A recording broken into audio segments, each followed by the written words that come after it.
हाय सांग माने जय जगन्नाथ। आज बनेबा भेंडी आलू तरकारी। मो भेंडी आलू को कटाकटी करी भल भाव धोईदेली।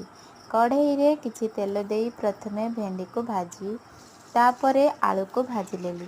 भाजिबा परे पुणी कढ़ई रे किछि तेल देई छुंकटे देली। तापरे छेंचा अदा कटा टमाटो देली। अल्प पानी देली कारण मसला कषिया पाई। सेथिरे मेथी पत्र माप अनुसार हलदी गुंड काश्मीर लका गुंड देई कषि चलिली। मसला होई आसलानी तापरे भाजी रखिथिबा भेंडी आलू को देदेली। लुण देली कहिबाको भूलीगली। सेथिरे पांपड़ चूरा देइछि आउ टिकिए टेस्ट लागिबा पाई। पानी देई फुटिबाको छाड़ीदेली। लास्ट रे गरम मसला देई देली। तापरे रेडी होईगला भेंडी आलू तरकारी। जगन्नाथଙ୍କ पाखरे भोग लागी करी आनी घरे समस्ते खाइलु। वीडियोटी भल लागथिले लाइक कमेंट सब्सक्राइब करने को भूलिबेनी। जय जगन्नाथ।